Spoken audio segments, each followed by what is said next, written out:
कल मैंने क्या पढ़ाया था लास्ट में बता दो।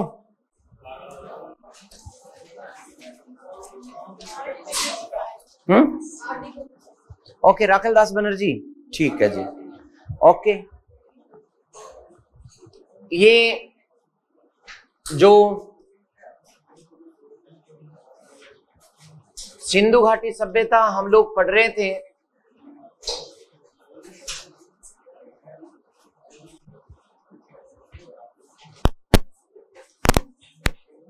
टॉपिक चल रहा था सिंधु घाटी सभ्यता का की खोज। आज ये टॉपिक समाप्त हो जाएगा।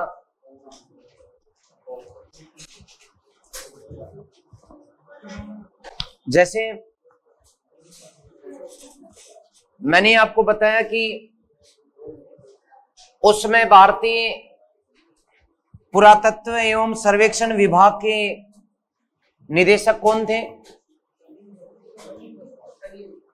बावड़ो। अरे जब खुदाई हो रही थी लास्ट में जॉन मार्शल नहीं लिखा था, तो फिर रहते कहाँ हो? प्रेजेंट में या फिर पास्ट में?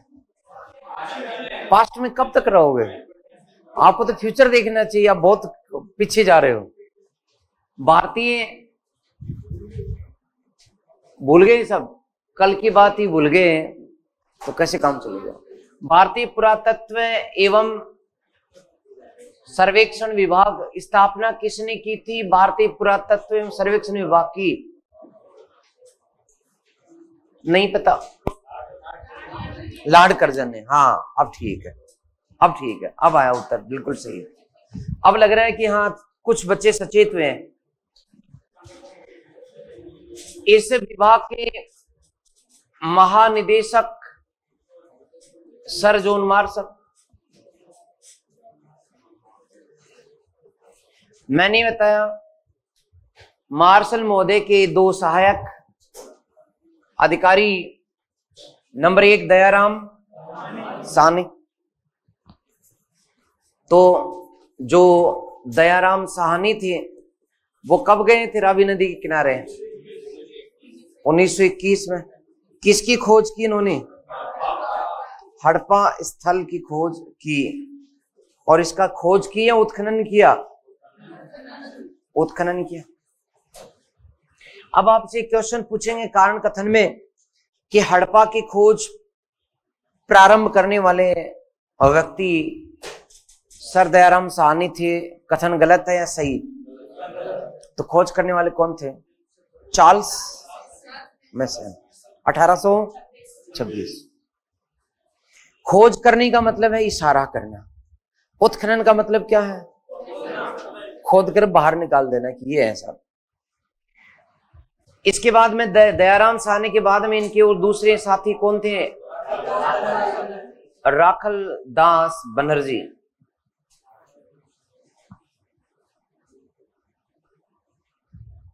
इन्होंने 1922 में कौन से स्थल की खोज की थी? खोज की थी या उत्खनन किया? तो आप कह रहे हो कि इन्होंने तो उत्खनन किया। तो आपकी क्लास में होशियार से होशियार विद्यार्थी बताएं कि मोहनजोदड़ो की खोज किसने की थी? शाबाश मैडम, आप बता दो, वेरी गुड। आपको ही कह रहा हूं मैं। मोहनजोदड़ो की खोज किसने की थी? की थी क्या? बिना खोज उत्खनन हो गया? क्लास में रहा करो। कई बार क्या होता है, हम क्लास के बाहर चले जाते, शरीर इधर है। आप बता दो मैडम, आप हंस रही हो इनकी बात पे, तो चलो आप बताओ। अच्छा, आज पहली बार फंस गए, चलो ठीक है। चलो, आपकी क्लास में से ऐसा कौन होशियार दमदार विद्यार्थी है जो ये बता देगा कि मोहनजोदड़ो की खोज किसने की? बिल्कुल ठीक है। एक्चुअली ये हुआ क्या कि एक मैंने आपको बताया था कुषाण कालीन स्तूप था। उस कुषाण काल के बने हुए स्तूप को जो टीले पर स्थित था, तो टीले पर जो स्तूप बना हुआ था उस स्तूप कि खुदाई करने के लिए गए थे और खुदाई करते करते अचानक इनको पता लगा कि नीचे और मकान है, फिर पता लगा नीचे और मकान है। तो अनायास ही कुषाण कालीन स्तूप का उत्खनन करते करते इन्होंने एक नगर की खोज की और उसका साथ साथ में क्या कर दिया, तो यहां मोहनजोदड़ो में उत्खनन का कार्य एवं खोज का कार्य साथ साथ ही हो गया। इसलिए यहां खोज करने वाले भी राखलदास बनर्जी और उत्खनन करने वाले भी राखलदास बनर्जी। क्या वो मोहनजोदड़ो की खुदाई करने गए थे? तो किसकी खुदाई करने गए थे जी? अब ठीक है, अब थोड़ा सा पटरी पर आए हो आप लोग।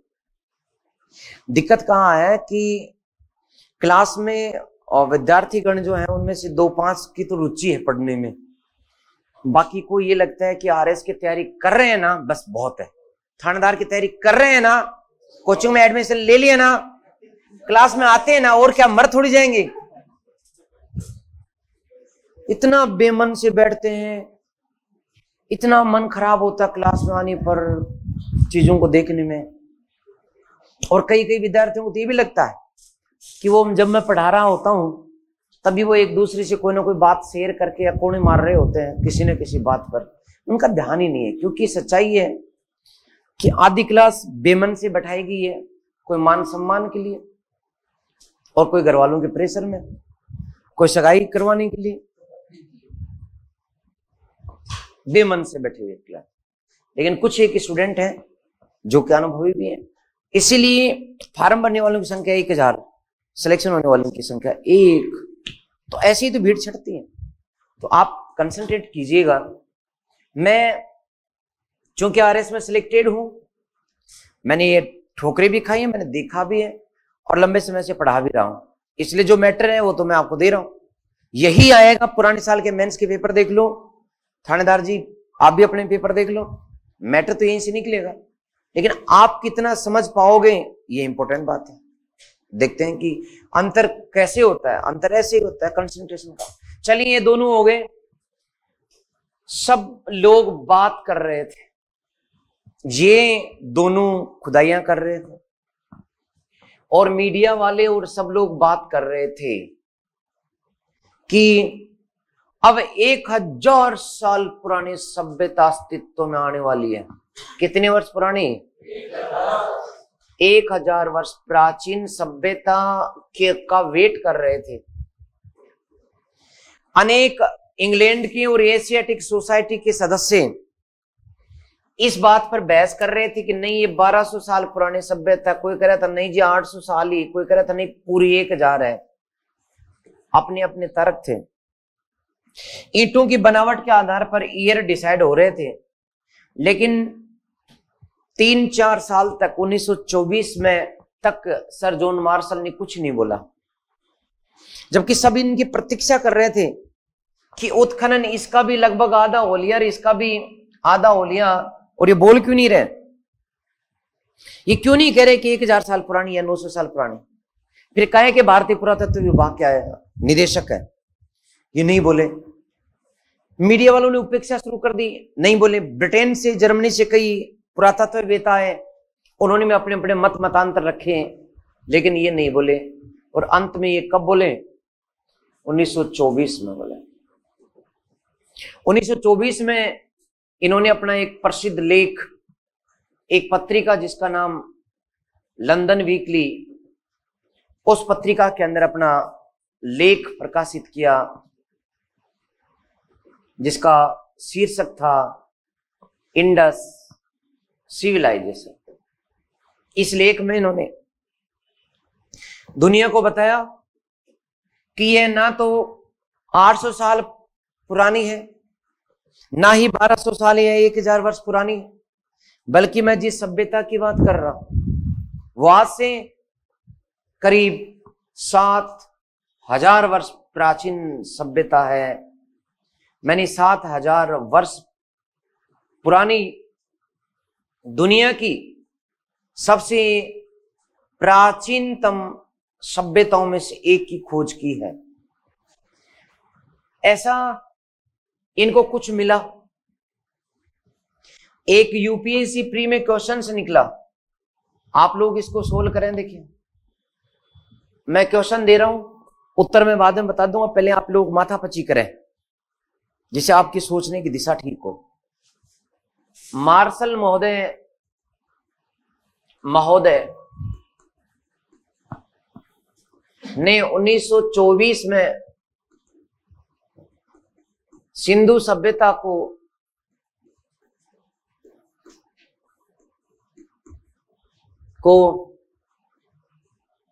7000 वर्ष प्राचीन बताते हुए बताया, इसका आधार क्या था, किस आधार पे बताया?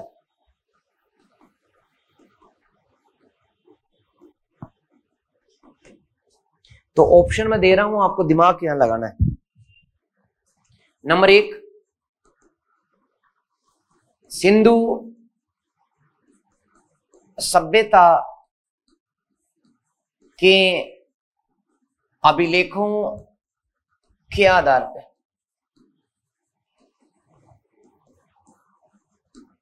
दूसरा, हड़प्पा या सिंधु सभ्यता में प्राप्त अस्थि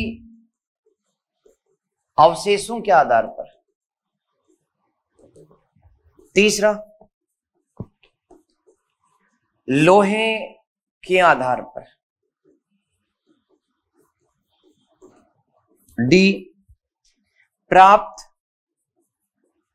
आभूषणों के आधार पर।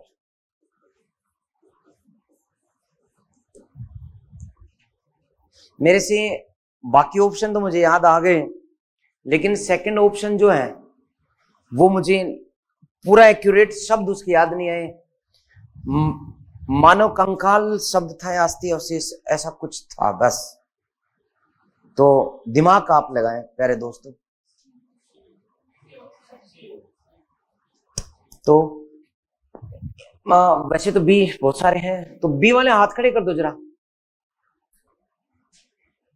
1 2 3 4 5 6 7 8 9 10 11 12 13 14 15 16 17 जने। ए में भी है कोई? नहीं है। बी में है कोई?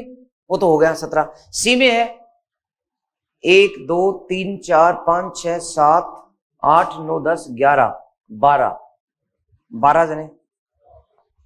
डी में है कोई? 2 2 4 2 6 2 8 9 10 11 मन है क्या?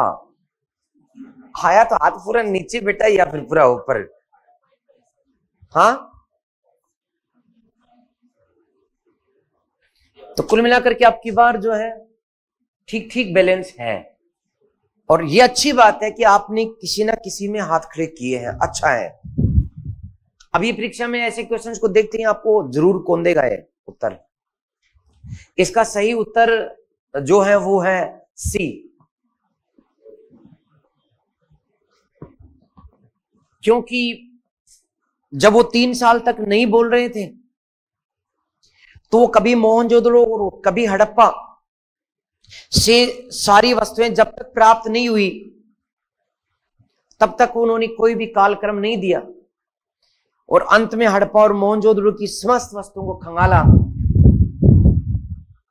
तब उनके दिमाग ने एक बात कही कि सोना भी है, चांदी भी है, ताम्र भी है, सब कुछ है, लेकिन इसमें कहीं पर भी लोहा नहीं है। इसका मतलब ये वो सभ्यता है जो उस समय बन गई थी जब लोहे की खोज नहीं हुई थी। तो ये लोहे काल से पूर्व की सभ्यता है। लोहे की खोज 1000 ईसा पूर्व में हुई, अर्थात आज से 3000 वर्ष पूर्व लोहे की खोज हुई थी। फिर इन्होंने वस्तुओं को देखा, लोहे को ढूंढा, तो यहां उनको लोहे के स्थान पर हर जगह ताम्र एवं कांस्य मिला। तब ये समझ गए कि ये तो कांस्य युगीन सभ्यता है, लोह युगीन सभ्यता नहीं। और इस लोहे की अनुपस्थिति के आधार पर इन्होंने तय कर दिया कि जैसे मेसोपोटामिया की सभ्यता, जैसे मिस्र की सभ्यता, नील नदी की सभ्यता, और जैसे हांग हो चीन की सभ्यता, जो दुनिया की प्राचीनतम सभ्यताएं हैं, ये तीन नहीं है, इनसे भी प्राचीनतम सभ्यता सिंधु घाटी सभ्यता की है। इसमें विदाउट लोहे के, सिर्फ कांसे के बलबूते इन्होंने इतना विकास किया। और इसको कांस्य युगीन सभ्यताओं में रखते हुए उन्हीं सभ्यताओं का समय 5000 ईसा पूर्व, अर्थात वर्तमान में कितने, 7000 वर्ष पूर्व। अभी ईस्वी सन चल रहा है क्या मैडम, बताओ? ईस्वी सन चल रहा है? ईस्वी सन चल रहा है ना, या नहीं चल रहा? कितना वर्ष? 2000? अरे 23 बावली, तो कुल मिला के 2000 तो मान ले। यानी आज से ईसा मसीह का जन्म 2023 साल पहले हुआ था।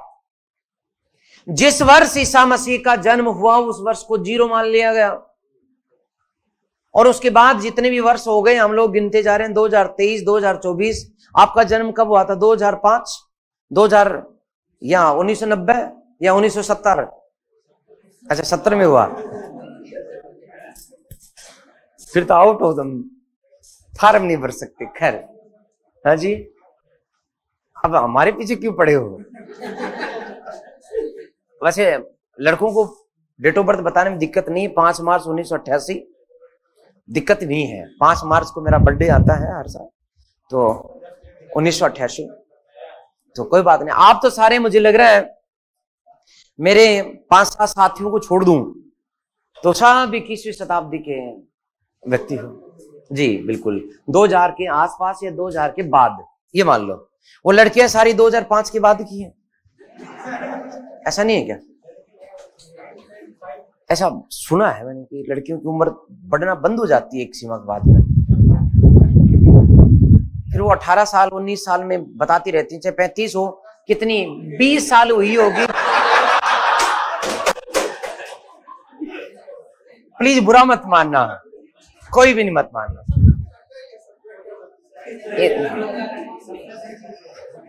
थोड़ी कोई बात नहीं, हमारा मुद्दा यहां क्वेश्चंस को सोल्व करना है, उम्र के चक्कर में न पड़े। तो मार्शल महोदय ने सिर्फ लोहे की अनुपस्थिति के आधार पर इस सभ्यता को दुनिया की प्राचीनतम सभ्यताओं में शामिल करते हुए 5000 ईसा पूर्व की या वर्तमान में 7000 वर्ष प्राचीन सभ्यता बताया। दुनिया देखती रही और जॉन मार्शल ने अपने दावे के पक्ष में इतने प्रमाण प्रस्तुत किए कि दुनिया भर का इतिहास जो था उसे फिर से लिखना पड़ा। दुनिया के इतिहास में जहां विश्व इतिहास की झलक जो मिलती थी वो मिस्र की सभ्यता, मेसोपोटामिया की प्राचीनतम सभ्यताओं के आधार पर स्टार्ट होता था। मार्शल ने कहा कि नहीं, बदल दो इतिहास को, भारत दुनिया की प्राचीनतम सभ्यताओं की जननी है। और तब से भारतीय इतिहास को फिर से, सभी किताबों को फिर से लिखना पड़ा। इससे पहले भारतीय इतिहास की शुरुआत मैंने बताया था कहां से होती थी, और जब ये सिंधु घाटी सभ्यता वाला चैप्टर जुड़ना शुरू हुआ तब भारतीय विद्वानों ने और भी कहा कि पाषाण काल भी है भारत में, यहां से स्टार्ट करो। इतिहास के मायने बदल गए। ये जॉन मार्शल की बहुत बड़ी उपलब्धि थी। इसलिए हमारे एक विद्वान RC मजूमदार ने कहा, SR राव ने कहा, जिसने लोथल की खोज की थी, कि मार्शल जब भारत आए थे तब भारतीय इतिहास बहुत छोटा था, और जब मार्शल भारत से गए थे तब उन्होंने भारतीय इतिहास को, जब आए थे उससे 4000 वर्ष पूर्व तक साबित कर दिया था। क्योंकि पहले भारतीय इतिहास वैदिक काल से स्टार्ट होता था, यानी 1000 ईसा पूर्व से, और जब गए तो सिंधु घाटी सभ्यता को दुनिया की प्राचीनतम सभ्यता बता के गए। तो ये था सर जॉन मार्शल का योगदान। 1928 में मार्शल महोदय रिटायर हो गए, मैंने आपको बताया था शायद कल, नहीं बताया? अरे बाबू 1902 से 1928 बताया तो था, नहीं बताया? कोई बात। देखिए लॉर्ड कर्जन वाले में खोल करके देखो, बताया हुआ है ना। मेरे को पता होता है मैंने कौन सा शब्द किस जगह लिखता हूं। लॉर्ड कर्जन में जिन्होंने भारतीय पुरातत्व विभाग और सर्वेक्षण विभाग का पुनर्गठन किया, सर जॉन मार्शल 1902 से 1928 तक इसके अध्यक्ष रहे, लिखाया हुआ है। अच्छा कोई बात नहीं, चलो हो सकता है नहीं लिखवाया, या फिर मैंने बोर्ड पर लिखा हो आपने नहीं लिखा। मैंने बोर्ड पर लिखा था, आदत है कि यहां मैं जरूर लिखता हूं। 1928 में रिटायर हो गए, लंदन चले गए। अब दुनिया भर से फोन आ रहे थे इनके पास, मोबाइल नहीं सिर्फ फोन, कि आप हमारे यहां पर हमारे देश के इतिहास जैसे अमेरिका, कनाडा कि हमारे इतिहास के लिए काम करें। इन्होंने वहां जाने के बाद भी कहा कि नहीं, मैं सिंधु घाटी सभ्यता के लिए काम करूंगा। वहां जाने के बाद भी इन्होंने फिर से एक लेख प्रकाशित किया था, और उसी पत्रिका में किया था जिसका नाम लंदन। ओके दोस्तों, और उसमें फिर से सिंधु घाटी सभ्यता पर प्रकाश डाला, और इस सभ्यता की अद्भुत जो देन थी विश्व को, उन पर उन्होंने पूरा का पूरा लेख प्रकाशित किया था। तो मैं ये कुछ चीजें आपको पहले तो लिखाऊंगा, फिर जो है आगे की बात करेंगे। सिंधु घाटी सभ्यता जो कल चल रहा था ना दोस्तों, उसी में लिख देंगे आप। भारतीय पुरातत्व एवं सर्वेक्षण विभाग के महानिदेशक, भारतीय पुरातत्व एवं सर्वेक्षण विभाग के महानिदेशक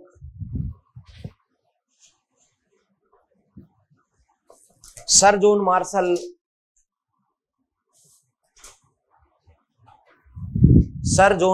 ने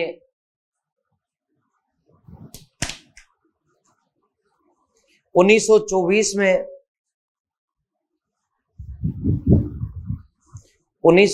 में लंदन वीकली पत्रिका में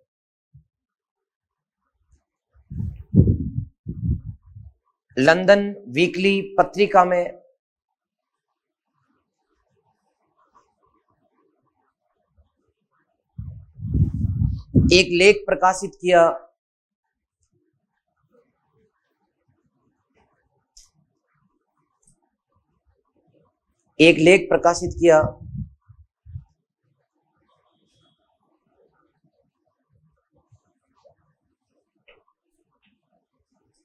जिसमें लोहे की अनुपलब्धता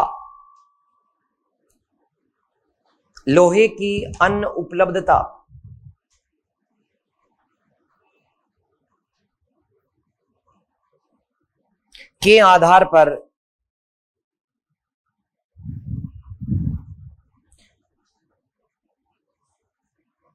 सिंधु सभ्यता को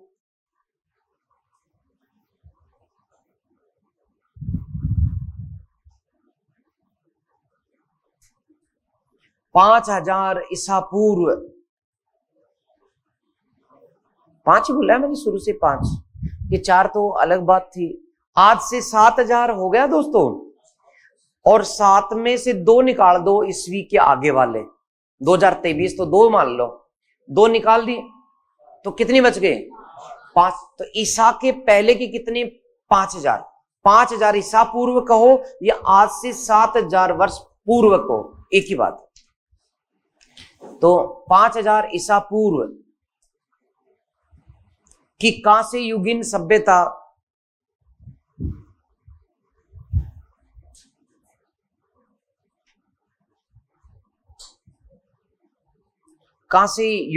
सभ्यता बताया।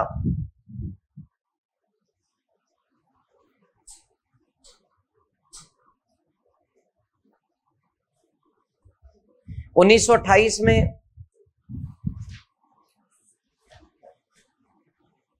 1928 में लंदन वीकली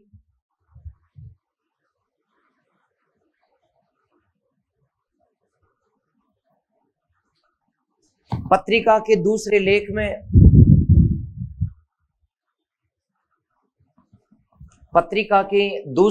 में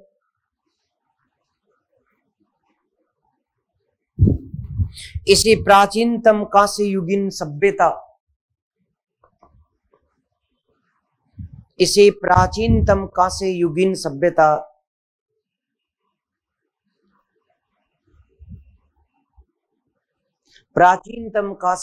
सभ्यता बताया।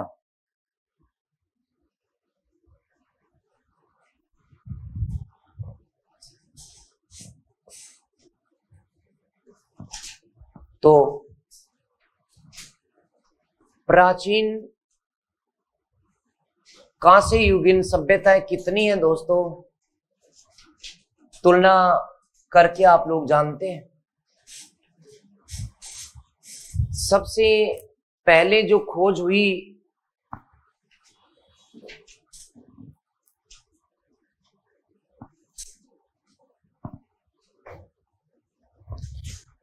तो सबसे पहले मेसोपोटामिया की सभ्यता।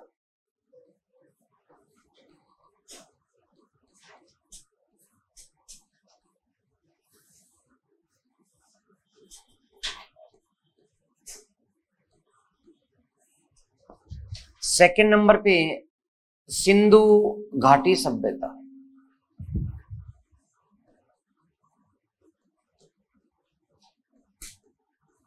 तीसरे नंबर पे मिस्र की सभ्यता।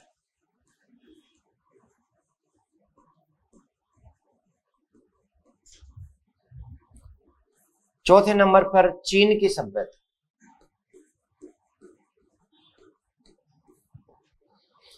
ये सभ्यताएं नदियों के किनारे। मेसोपोटामिया की सभ्यता किन नदियों के किनारे? अरे वाह, वेरी गुड। दजला एवं फरात।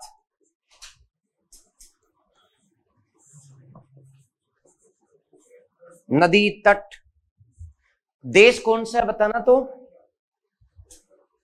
बेबीलोनिया देश नहीं है बेटा, बेबीलोनिया तो एक शहर का नाम है। नहीं, बेबीलोनिया में मिले, जमकर मिले, खूब मिले, बट बेबीलोनिया देश नहीं है। देश कौन सा? इराक। थोड़ा सा और इधर उधर हो लेते ना तो ये इराक से बहुतायत साक्ष्य मिले, लेकिन ईरान से भी 6 शहर प्राप्त हुए। जैसे 19 इराक से, सुसा, इकबतना वगैरह, लेकिन ईरान से भी 6 सिटीज प्राप्त हुई है। तो मुख्य इराक हो गया, सहायक ईरान हो गया। सिंधु घाटी सभ्यता, सिंधु ही ओनली, सिंधु एवं सहायक नदियों के किनारे के तट पर। देश कौन कौन से हैं? मूल देश अब भारत हो गया, पाकिस्तान भी है, अफगानिस्तान भी। मिस्र की सभ्यता किस नदी के किनारे? नील नदी के किनारे। और इसमें देश ओनली एक ही है, मिस्र या इजिप्ट। चीन की सभ्यता कौन सी नदी? हांग हो प्लस यांग टीसी।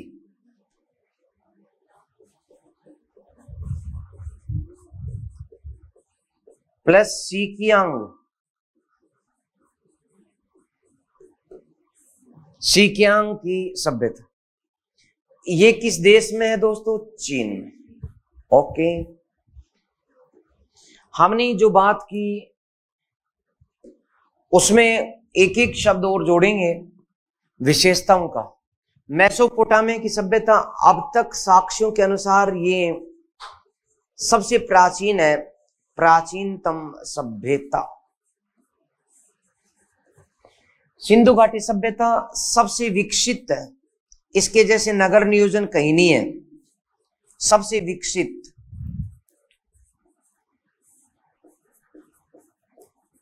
सभ्यता मिस्र की जो सभ्यता है दोस्तों, ये विशाल पिरामिडों के लिए जानी जाती है।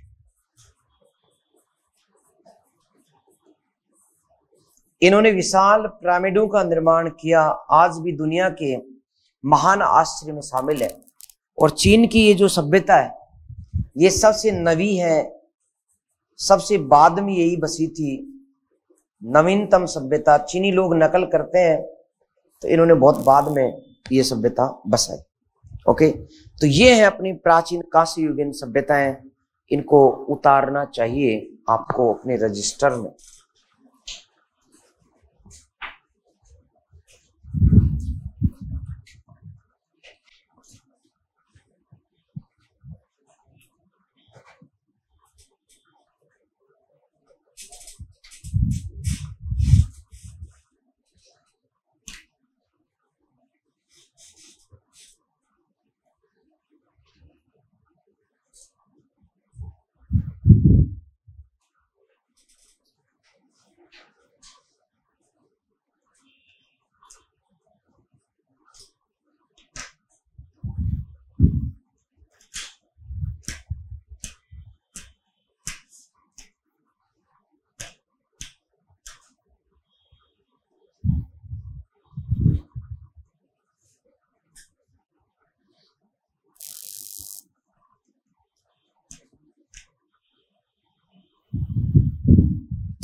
लिख दिया। तो ये है कांस्य युगीन सभ्यता, इनमें से किसी में भी लोहा प्राप्त नहीं हुआ। पहले 3 थी, अब इनकी संख्या 4 हो गई है। और ये सिंधु घाटी सभ्यता के समकालीन है ये दोनों, ये वाली एंड मेसोपोटामिया की। हमारे व्यापारिक जहाजों का संपर्क इनके साथ था, क्योंकि लोथल में गोदीबाड़ा मिला है, बंदरगाह। मेसोपोटामिया में भारत की बनी चीजें मिली वहां के कब्रों से। इसका मतलब फुल टू संपर्क था, व्यापार होता था। संबंध तो इनके साथ भी था, अच्छा संबंध था, क्योंकि गुजरात के लोथल में मम्मी मिली है। मम्मी बोले तो मम्मी नहीं, हाँ वो वेरी गुड।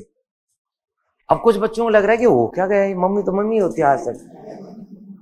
तो दोस्तों मिस्र है ना, मिस्र की सभ्यता में वहां शासिकाएं होती थी, शासक नहीं होते थे।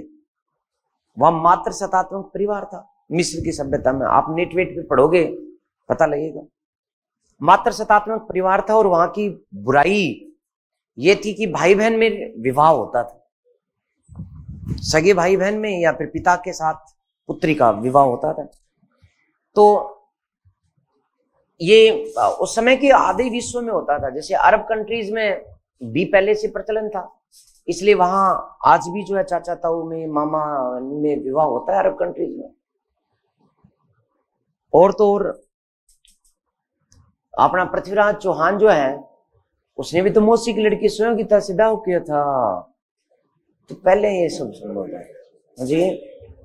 कोई बात नहीं, छोड़ो इन बातों को, अपने को मतलब बात ये कि मिस्र की सभ्यता में मिस्र की महिलाएं न सिर्फ शासिका होती थी एक बात, बल्कि वो परिवार में भी उनकी चलती थी। यानी पुरुष उठ करके सुबह झाड़ू पोंछा, चाय नाश्ता तैयार करके फिर मैडम को जगाता था, प्लीज उठ जाओ ना, दिन हो गया है। हाँ अच्छा, वापिस आ रही है क्या?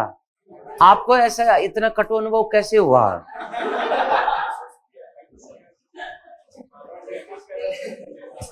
जो भी महिलाएं अत्यंत सुंदर थी, ये बात क्लियर है। इसलिए और हर सुंदरी ये प्रयास करती कि उसकी सुंदरता हमेशा बनी रहे। तो उन्होंने ऐसा लेपन, लिपड़म चुपड़म स्टार्ट कर दी थी कि वो चेहरा खराब नहीं होता था।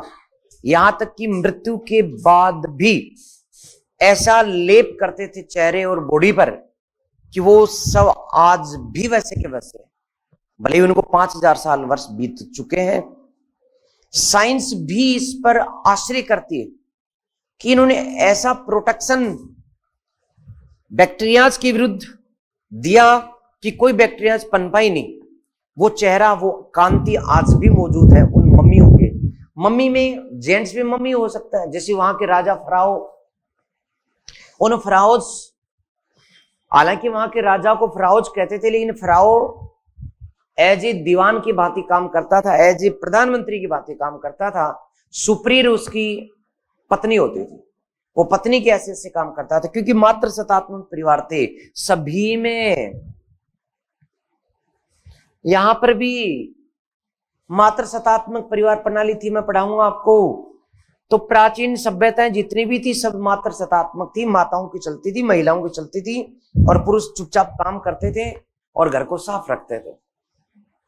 जब से लोहा आया तब से पुरुष ने अधिकार कर लिया, तो इससे अच्छा तो लोहा आता ही नहीं।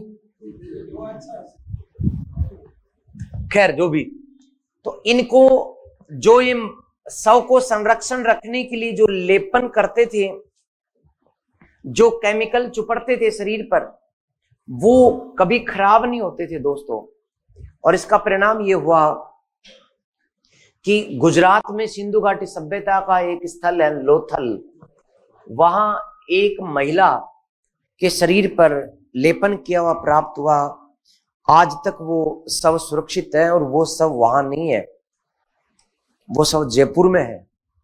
जयपुर में भी आपके पास में है, अल्बर्ट हॉल में। वेरी गुड, शाबाश।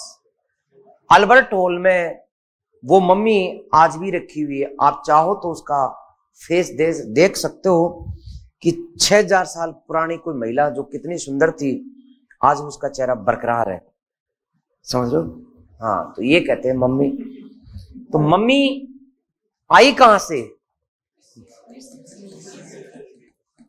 इसलिए इनका संपर्क जो था इनसे भी था और इनसे भी था, लेकिन इन तीनों सभ्यताओं का कोई संपर्क इससे नहीं था।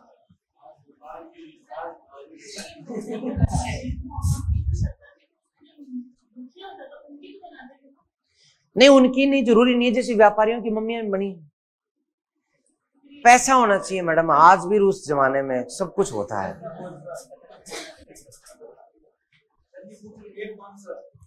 वो मेरे को थोड़ी ना पता है, मुझे नहीं पता कि वो किससे ऐसा रखते थे। ऐसा होता तो मैं बहुत बड़ा व्यक्ति होता, लेकिन वो उनके साथ लुप्त हो गया। कुछ प्राचीन टेक्निक्स, जैसे मिस्र की पिरामिड,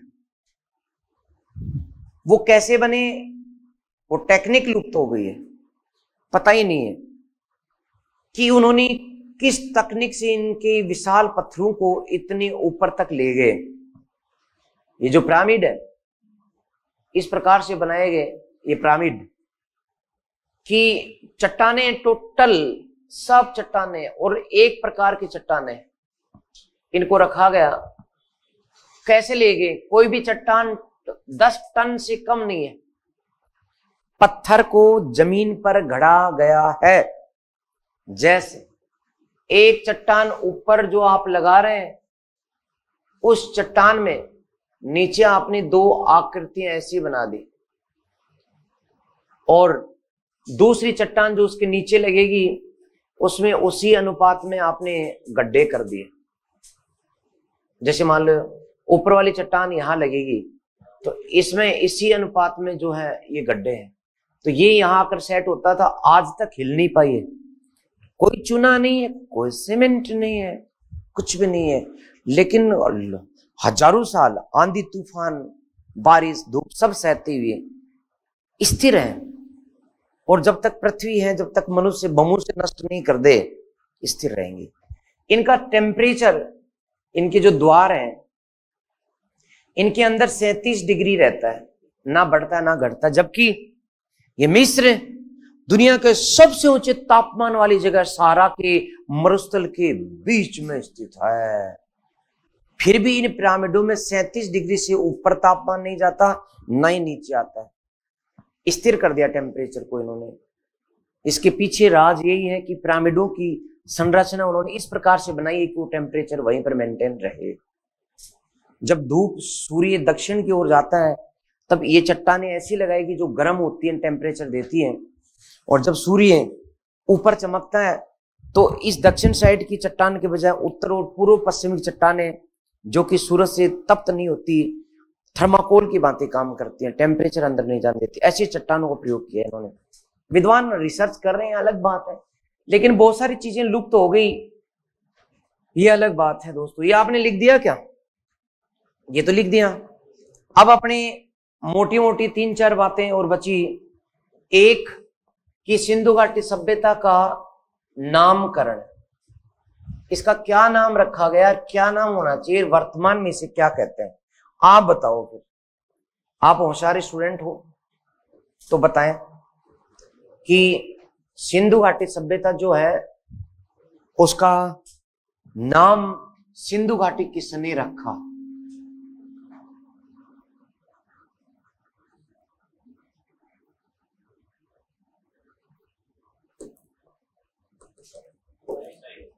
अच्छा, राइट वाले को दोबारा करूं?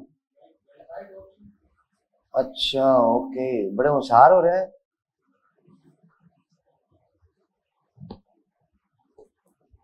तो दोस्तों ये आ गया। नामकरण में मैं 3 नाम लूंगा।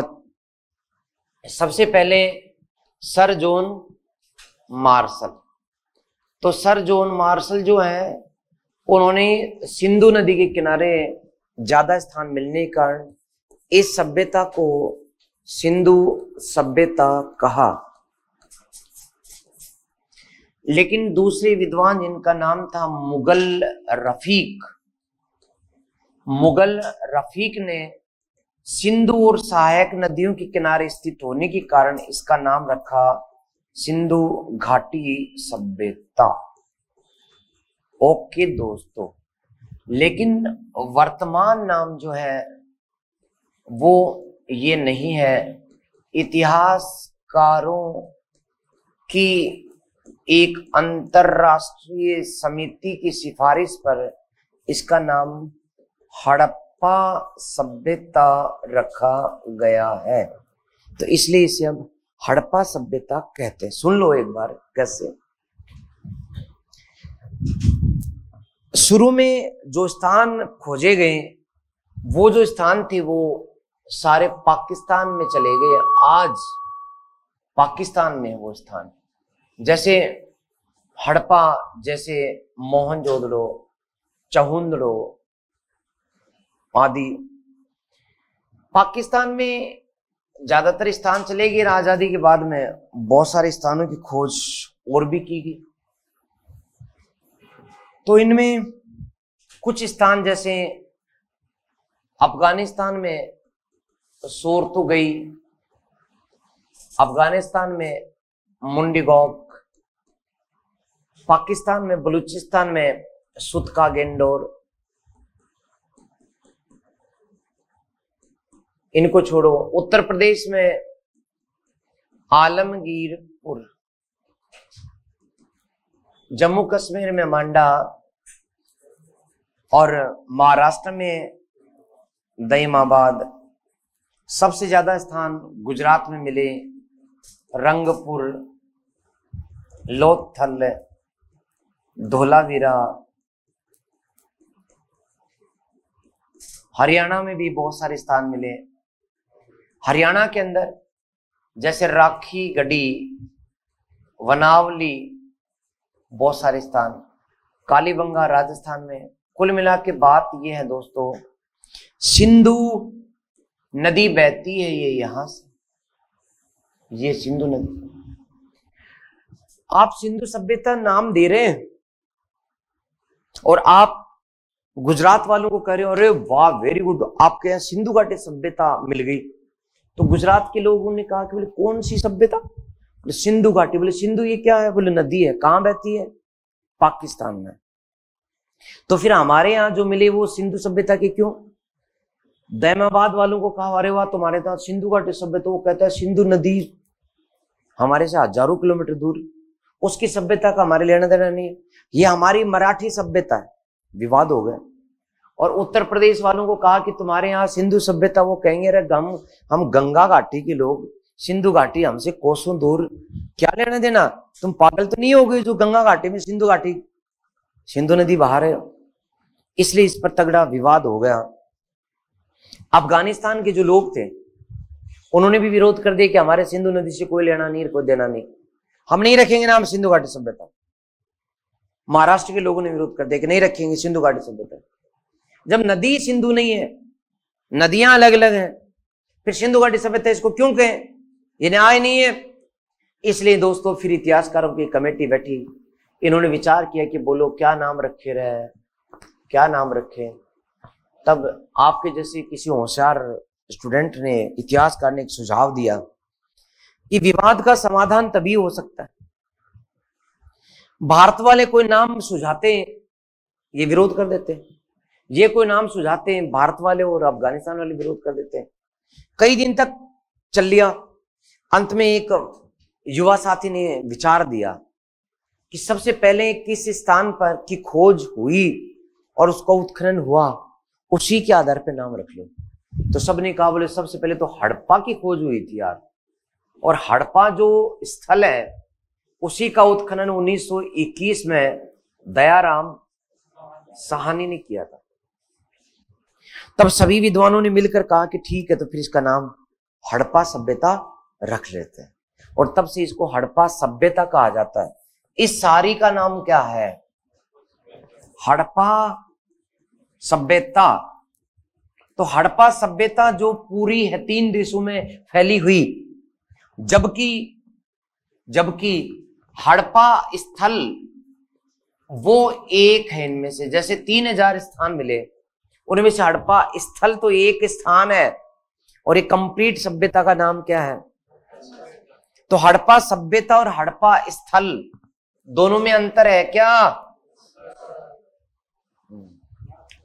जैसे राजस्थान में एक आहड़ संस्कृति मिली है, पढ़ लिया आपने? नहीं पढ़ा? कोई बात नहीं पढ़ा तो पढ़ लेंगे, लेकिन सुना तो है ना। तो राजस्थान में एक आहड़ संस्कृति है। आहड़ संस्कृति कहां से मिली? आहड़ सभ्यता कहां से मिली?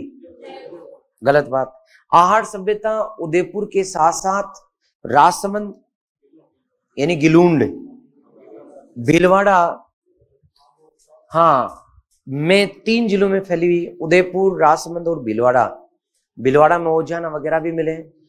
तो ये सभ्यता तो 3 जिलों में है, लेकिन वो आहड़ स्थान कहां से मिला?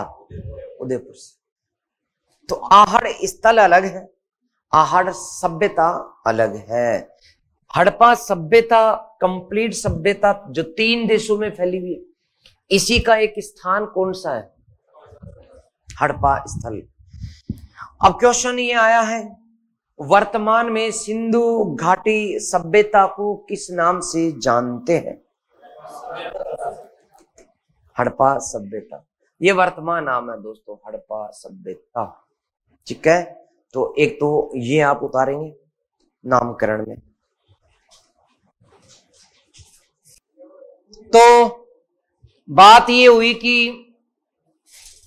हड़प्पा सभ्यता नाम वर्तमान में हो गया, लेकिन नई खोज और नए उत्खनन ने कहानी कुछ और कह दी। अभी एक समस्या उत्पन्न हो रही है पिछले 20 साल से, सन 2000 के बाद, कि जितने स्थान इस सभ्यता के आए हैं, उन्हीं स्थानों में से सबसे ज्यादा राजस्थान में पाए गए।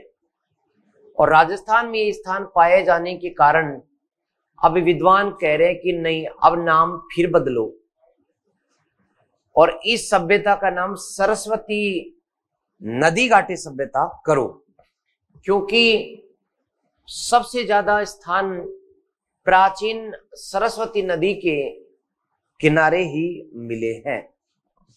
तो दोस्तों, ये जो प्राचीन सरस्वती नदी थी, जो काफी दूर तक आज भी अपना पानी लेकर के आती है, और फिर ये पहले ये क्षेत्र था इसका प्रवाह का, इस प्रकार से मिला करती थी। और इसमें मार्ग ढूंढ भी लिया गया, ये वास्तव में बहती थी। जैसे आज भी ये गग्गर के रूप में हनुमानगढ़ से आगे जाती है, लेकिन मरुस्थल की उन्नयन के कारण गंगानगर से होते हुए बहावलपुर पाकिस्तान में चली जाती है गग्गर, जहां पर इसको आकड़ा भी कहते हैं। पहले दोस्तों ये जो नदी थी, ये यूं बीकानेर शहर के पास से टर्न लेकर जैसलमेर में घुसकर बाड़मेर और जालोर होते हुए कच्छ के रन होते हुए यहां आती थी अरब सागर में। आज भी इस नदी का जो मार्ग है उसमें अनेक नदियां सहायक के रूप में मिलती हैं। जैसे शेखावाटी से एक नदी कांतली, दूर यहां चूरू में इसकी सीमा पे जाके अब लुप्त हो रही है। प्राचीन मार्ग मिला जब कांतली का, तो कांतली पहले इसकी सहायक नदी थी। खंडेला सीकर से निकलती है, नीम का थाना सीकर से निकलती है, और फिर पूरे झुंझुनू को पार करके, चूरू को पार करके, और हनुमानगढ़ के पास में जाकर के लुप्त होती है चूरू जिले में। तो वो मार्ग मिला। पहले इसको द्रैस्वती नदी कहते थे वेदूम में। दूसरी नदी इसकी सहायक जो है वो लूनी, और इसकी सहायक नदियां जो जालोर में जाकर के इसमें मिल जाया करती थी। और इस प्रकार से विशाल पानी 12 महीने बहता हुआ यहाँ आता था। लेकिन इसमें खारापन बहुत था क्योंकि यहाँ नमक की चट्टानें, इसलिए यहाँ कच्छ में काफी दूर तक कच्छ की खाड़ी जो बनी हुई है ना, आज भी पानी है इसमें। ये कच्छ की खाड़ी बनाने वाली यही सरस्वती नदी थी। आज भी बीकानेर का कोई व्यक्ति आपके बीच बैठा है तो उसको पता होना चाहिए कि बीकानेर में जितनी भी बजरी निकलती है, बीकानेर शहर के पास में ही इसी प्राचीन सरस्वती नदी के पेटे से निकल रही है। इतनी बजरी कि आज तक खत्म नहीं हो रही है। वहीं शंख, घोंगे, पुराने मछली के जीवाश्म खूब मिलते हैं बीकानेर के नीचे। तो ये नदी बीकानेर शहर के पास से निकलती थी। चंदन नलकूप वगैरह जैसलमेर में कहीं पानी नहीं है, खोदोगे तो पानी नहीं आएगा, पेट्रोल भले आ जाए पानी नहीं आएगा। लेकिन इस नदी के किनारे किनारे जब नलकूप लगाए तो सब में मीठा पानी आ रहा है। आज भी तो आ रहा है और इतना आ रहा है कि खत्म ही नहीं हो रहा। कई जगह तो ऐसे नलकूप मिले जिनमें जैसी बोरिंग हुई पानी अपने आप बाहर निकल रहा है। इतना प्रेशर है पानी में, बिना पंप के खुद ही पानी अपने आप बाहर आ रहा है। लेकिन सभी नलकूप में जहां पानी था मिला, उसे ऊपर चढ़ करके पानी सभी में आया, बाहर भले नहीं आया। तो इसका मतलब भयंकर प्रवाह कोई ऐसा है जो जमीन के नीचे नीचे अभी भी विद्यमान है, चल रहा है। इसलिए कुछ लोग कहते हैं कि सरस्वती अभी भी चलती है, बस जमीन के नीचे से लुप्त हो गई है। खैर, वाकणकर महोदय ने यहां आए, पहले यहां आने वाले विद्वान थे अमलानंद। अरे वाह, वेरी गुड। इतना काम हो जाए तो बस फिर ठीक है। अमलानंद घोष जो हैं वो जब यहां आए तो इन्होंने खोज की थी किसकी? अरे वाह, वेरी गुड। तो कालीबंगा की खोज की और कालीबंगा के साथ साथ इन्होंने 24 स्थल और खोजे, जिनमें सबसे ज्यादा स्थान बीकानेर से मिले। फिर इसके बाद में गंगानगर से भी अनेक स्थान मिले और हनुमानगढ़ से स्थान मिले। इन 3 जिलों में सबसे ज्यादा स्थान मिले हैं। और ये 2 नदियों के किनारे, एक यहाँ पाकिस्तान से आने वाली हकड़ा नदी, एक नदी पाकिस्तान से आकर के भी इसमें मिलती थी हकड़ा, और बाकी मैंने आपको बताया एक ये कांतली नदी और फिर ये लूनी और इसकी सहायक नदियां। तो नदी तंत्र था पूरा का पूरा, जो आज भी कच्छ की खाड़ी का पानी जो पड़ा हुआ है वो बता रहा है कि हजारों साल पहले या नदियों का ये पानी जो है वो समुद्र से दूर पानी आज भी पड़ा हुआ है, नमक बनता है जहां। तो इस प्रकार से नदी तंत्र था। तो सर्वाधिक स्थान जो है बीकानेर, गंगानगर और हनुमानगढ़ से मिले 24 स्थल। इसे अमलानंद घोष ने सोंठी संस्कृति का नाम दिया। सोंठी संस्कृति, सोंठी संस्कृति का नाम दिया। और ये स्थान जो है ग्रामीण संस्कृति के, हड़प्पा संस्कृति के अवशेष है। इसी आधार पर एक विद्वान है जिनका नाम है वाकणकर महोदय। ये कहते हैं कि इस सभ्यता का नाम सिंधु घाटी सभ्यता या हड़प्पा सभ्यता नहीं होना चाहिए, इसे सरस्वती सभ्यता कहा जाना चाहिए। तो इन्होंने इसका नाम क्या रखा है वर्तमान में? सरस्वती सभ्यता। बस ये नोटो डाल दो, फटाफट डालो, जहां भी लिखा आपने वहां नोट डाल दो। अमलानंद घोष के द्वारा नोट डालेंगे, नोट NOTE, हाँ जी नोट। 500 को डालो या 1000 का? 1000 का तो है ही नहीं, और 2000 का बंद ही हो गया। चलो बिल्कुल, अभी तो चल रहा है, आज तो चलेगा, कोई बात नहीं, बिल्कुल। तो लिखो, अमलानंद घोष ने बीकानेर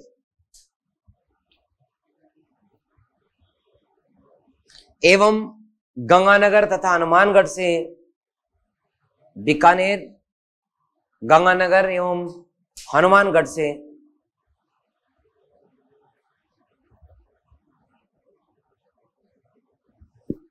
सिंधु घाटी सभ्यता के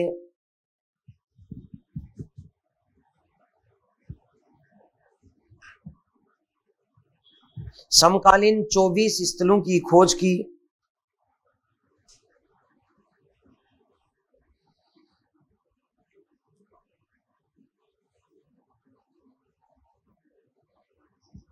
समकालीन 24 स्थलों की खोज की। घग्गर, हकड़ा, हकरा लिख दो, आपकी किताब में हकरा होता है तो हाँ लिखो घग्गर एवं हकरा। हकरा के किनारे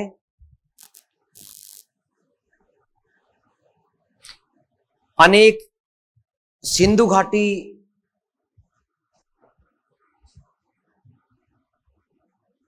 सभ्यता के स्थल मिले।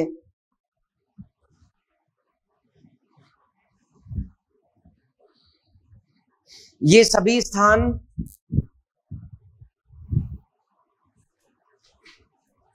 प्राचीन सरस्वती नदी, प्राचीन सरस्वती नदी के मार्ग से प्राप्त हुए हैं।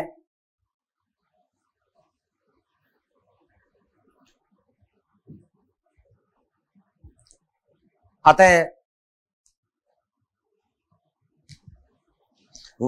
वाकणकर महोदय ने, अतः वाकणकर, ये रहा बोर्ड पर वाकणकर महोदय ने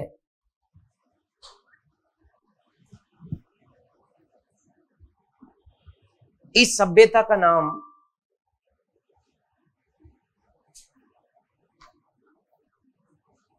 सरस्वती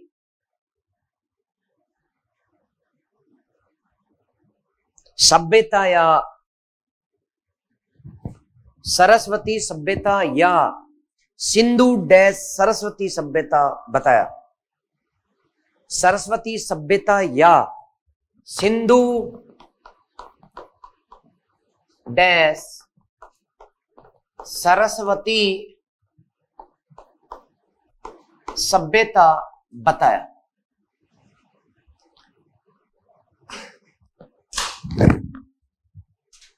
ओके दोस्तों, अब बताओ वर्तमान नाम पूछेंगे तो हड़प्पा सभ्यता, वाकणकर का पूछेंगे तो सिंधु सरस्वती या सरस्वती सभ्यता। ओके ठीक है, ये अपना नामकरण का टॉपिक पूरा